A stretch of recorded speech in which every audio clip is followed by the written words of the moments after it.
Hi, my name is Kolisa Thomas. My name is Nandi Repu. I'm Azania Musaka. My name is Vasadzana Kumalo. I'm Kulichana.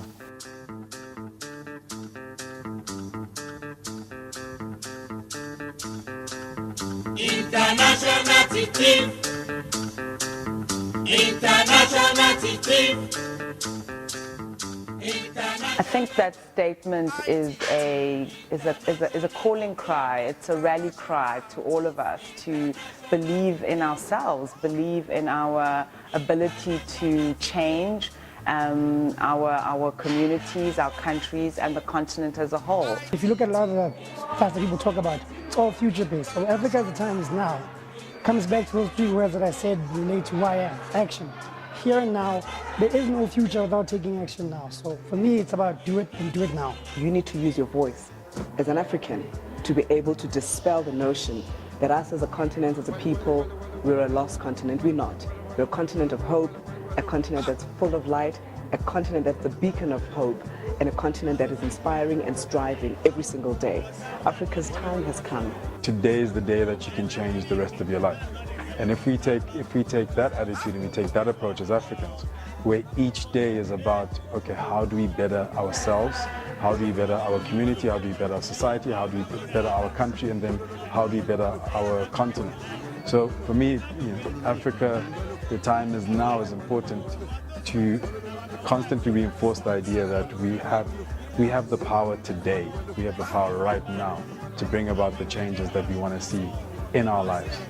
The world largely wasn't designed with us in mind.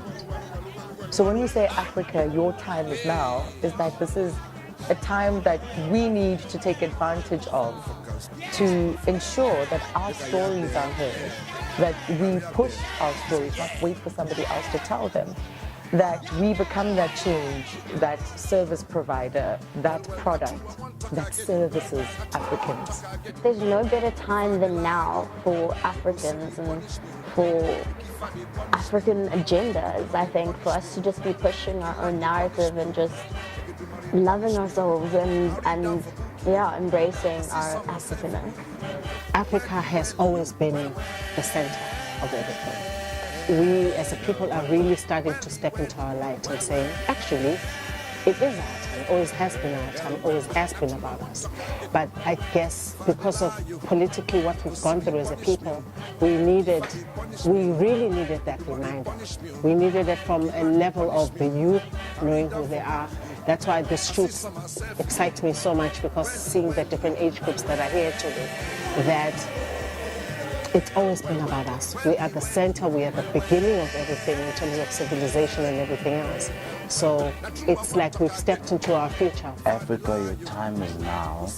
It's time for you to understand that you've always been the plug. You've always been the source. And I think it's time for you to be more selfish now. It's our time now. I don't think this generation needs another Mulungu to tell, to give us the narrative or tell the story. I think it's time for us to appreciate it. We need to use this opportunity to show the world what Africa is really all about, the things that we're passionate about, our creativity. The world needs to see that, and now is the time for us to do that. Long time ago. Igbo land na unusi. Long time ago. The biggest misconception foreigners have about our continent is that we don't know what to do with our own raw material. But that's because we've always just given it to them so easily and so cheaply. So they're still in the mind frame that they can take of gold, of just raw material and do with it what makes them wealthy and then sell it back to us. And the reason they have that misconception is, like I said, we've allowed them. The biggest misconception is that we don't know who we are. Is that we're willing to receive anything that comes, when it comes, how it comes, and we cannot define that. It's a misperception of weakness.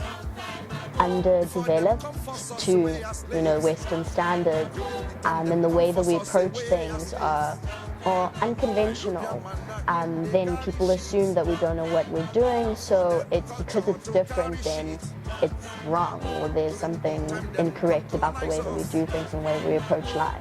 People don't realize that we have such a strong, rich history with empires and science and mathematics and literature and education, all of those things. These are not foreign things that have just been introduced to us in the last 150 years. I'm proud to be an African. I'm proud to celebrate the space that we are existing in now. Africa, your time is now. It's an opportunity. The conception that foreigners have about Africa is that we are these people who need help and have a begging bowl, can't do anything on our own, always need them to take us forward or bring us up to speed with anything, when actually Africa has given the world so much. Like the world of music and fashion and art and industry and creativity and business wouldn't be without Africa, you know.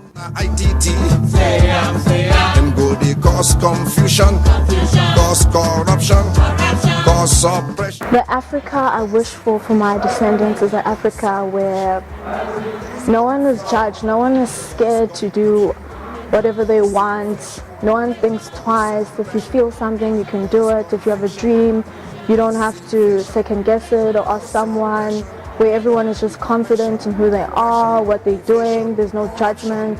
My understanding of legacy is the kind of environment and the kind of world that you can leave for your children. So for me, it's important that in terms of the Africa that we create for our children, for our grandchildren, for their generations, I really believe it's about opportunity. It's about anybody being able to wake up in the morning and go and pursue whatever it is that they want to pursue.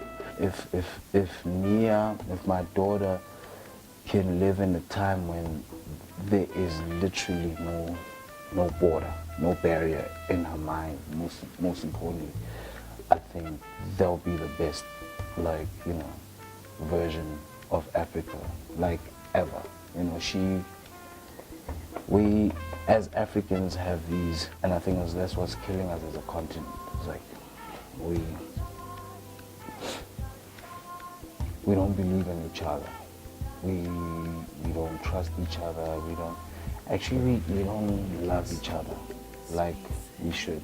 Us as Africans, we need to be proud of ourselves and stop talking negatively about our continent, because we've got a beautiful continent, which is Africa. When I dream of an ideal Africa, not just for my child, but for all our children, it is one that is safe for African women.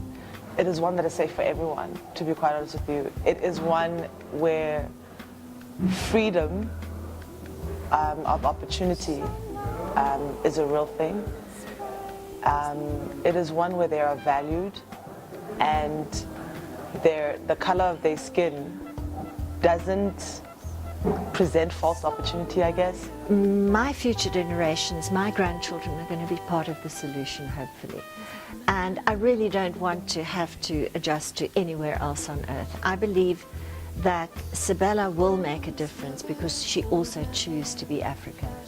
I dream of an Africa where a black child has the right, has the opportunity, because already they've been gifted, birthed with an ability to write a different narrative for themselves. I dream of an Africa where children are safe. I dream of an Africa where aspirations and dreams and goals of the young and old can and are being achieved daily. I dream of an Africa that when I'm old, I will look back and say, motherland, how beautiful you have been to this African child, to this girl child, that she could be able to own her place in the sun.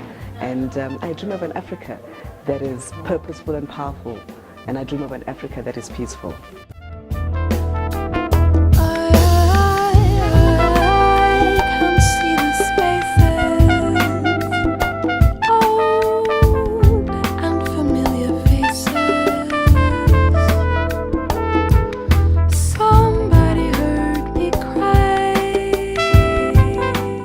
One thing I know for sure is that I can do it, and if I can do it, we can all do it. I think whatever we put our mind to, we can do. It's very simple. Against my back, the grass is green where the sidewalk cracks. I know it's you, Enganjani.